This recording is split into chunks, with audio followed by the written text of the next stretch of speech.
सद्गुरु, क्या आप बता सकते हैं कि जिंदगी का क्या मकसद है? धन्यवाद।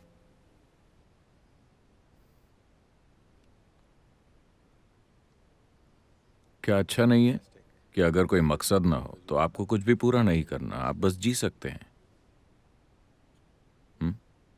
नहीं, पर आपको एक मकसद चाहिए, और कोई आसान सा मकसद नहीं, बल्कि भगवान का दिया हुआ मकसद। ये बहुत खतरनाक है। लोग जो ये सोचते हैं कि भगवान ने उन्हें मकसद दिया है, वो धरती पर तबाही मचा रहे हैं, है कि नहीं? वो सबसे भयानक काम कर रहे हैं, और हमेशा से ऐसा करते आए हैं। क्योंकि जब आपके पास भगवान का दिया हुआ मकसद है, तो आपका मकसद यहाँ की जिंदगी से ज्यादा अहम बन जाता है। नहीं, जिंदगी अहम है। जिंदगी अहम है। जब मैं कहता हूँ जिंदगी, तो मैं आपके परिवार, आपके काम, आप क्या करते हैं, क्या नहीं करते, आपकी पार्टी वगैरह की बात नहीं कर रहा। मैं उसे जिंदगी नहीं कह रहा। ये जिंदगी है ना? जिंदगी आपके अंदर है या आसपास है? जिंदगी का माहौल। आप जिंदगी के माहौल को गलती से जिंदगी समझ रहे हैं। आपका घर, आपका परिवार, आपका ऑफिस, आपकी पार्टी, ये सब जिंदगी का माहौल है, जिंदगी नहीं है, है ना? हाँ या नहीं? आप माहौल को असली चीज समझने की गलती कर रहे हैं। नहीं, जिंदगी अहम है, क्योंकि आप बस इसे ही जानते हैं और कुछ नहीं जानते। क्या आप और कुछ जानते हैं? बाकी सब तो काल्पनिक है ना? बस यही है जो धड़क रही है, जिंदा है, और यही सब कुछ है। तो क्या ये अहम है? ये सबसे ज्यादा अहम है। आप एक व्यक्ति के रूप में नहीं, वो अहम नहीं है, लेकिन आप जीवन के एक हिस्से के रूप में, ये बहुत अहम है, क्योंकि वही हर चीज का आधार है। जब मैं कहता हूं कि वही हर चीज का आधार है, आपके लिए ब्रह्मांड का अस्तित्व है, क्योंकि आप हैं, है ना? हाँ या ना? आपके लिए दुनिया का अस्तित्व है क्योंकि आप हैं, वरना आपके अनुभव में इसका कोई अस्तित्व नहीं होता। इसीलिए हर तरह से ये अहम है। तो इसका क्या मकसद है?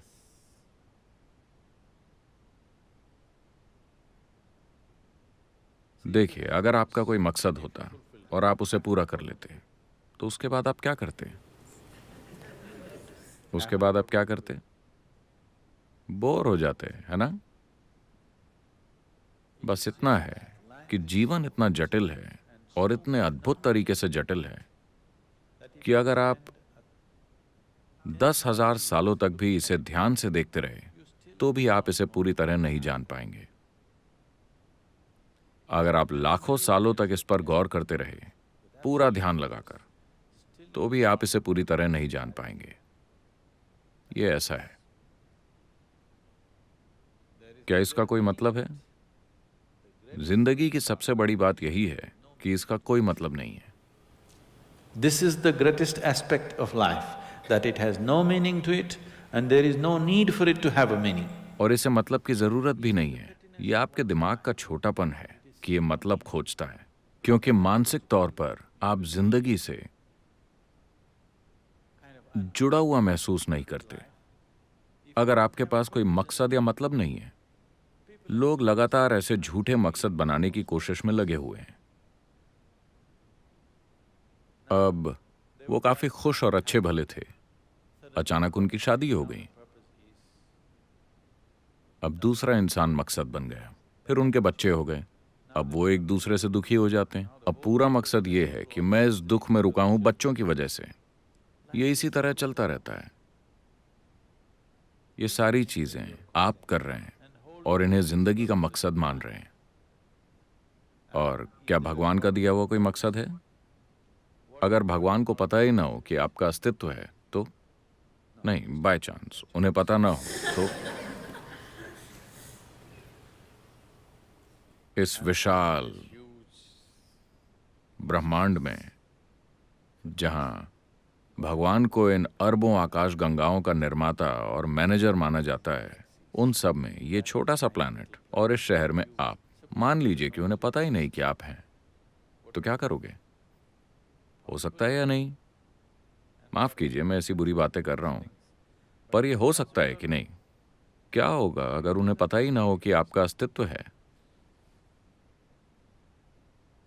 क्या होगा अगर आपके लिए उनके पास कोई प्लान ना हो? मान लीजिए कि उनके पास कोई प्लान नहीं है, आपके लिए खास प्लान। ऐसी चीजों में मत फंसिए। बात यह है कि सृष्टि इस तरह से बनाई गई है कि सृष्टि और उसके निर्माता को अलग नहीं किया जा सकता। आप इस सृष्टि का एक हिस्सा हैं और साथ ही सृष्टि का स्रोत आपके अंदर धड़क रहा है। अगर आप जीवन की इस प्रक्रिया पर जरा ध्यान दें, आपको किसी मकसद की जरूरत नहीं पड़ेगी। यह आपको लाखों सालों तक व्यस्त रख सकता है। यहां इतना कुछ हो रहा है, इतना कुछ मतलब इतनी सारी अविश्वसनीय चीजें अभी यहां हो रही हैं। अगर आप जरूरी ध्यान दें, यह आपको लाखों सालों तक व्यस्त रख सकता है या ज्यादा भी।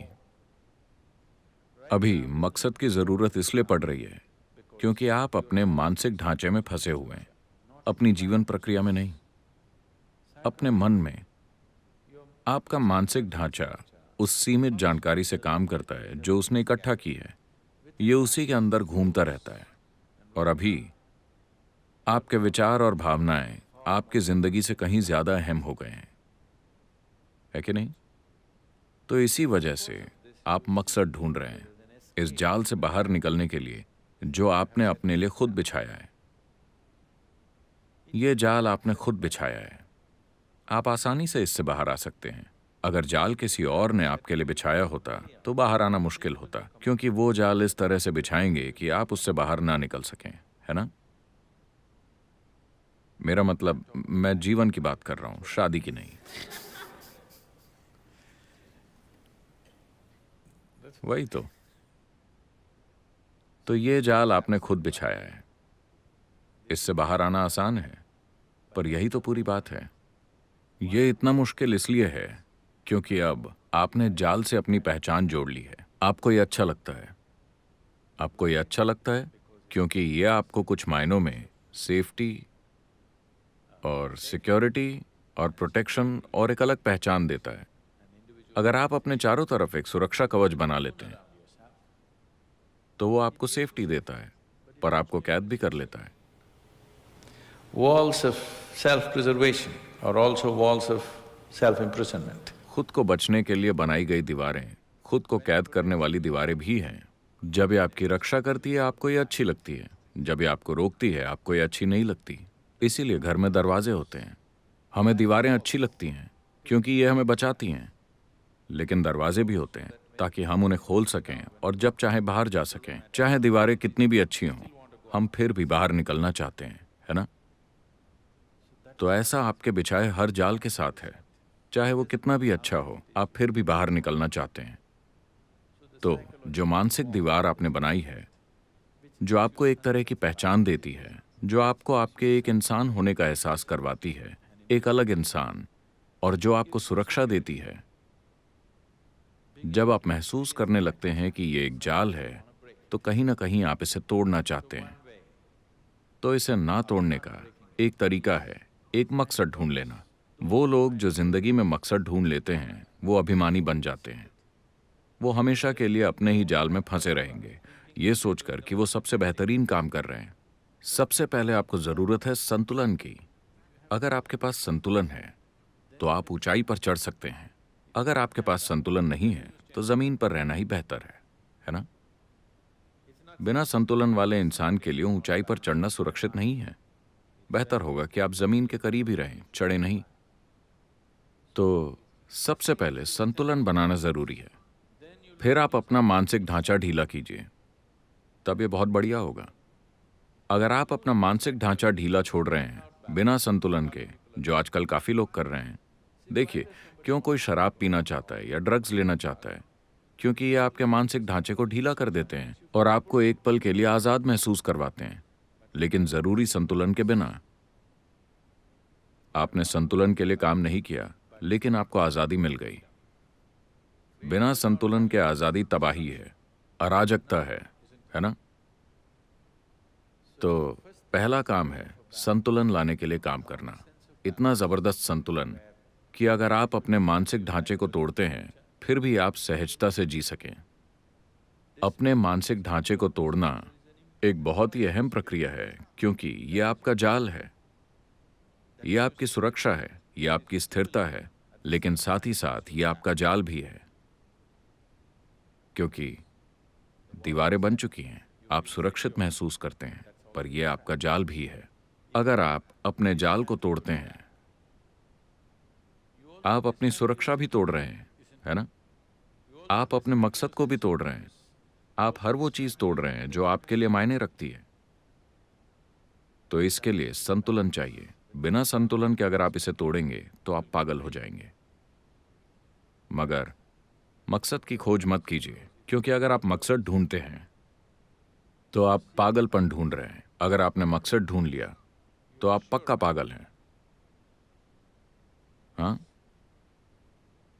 अगर आपको लगता है कि आपने जिंदगी में एक मकसद ढूंढ लिया तो आप पक्का पागल हो गए हैं,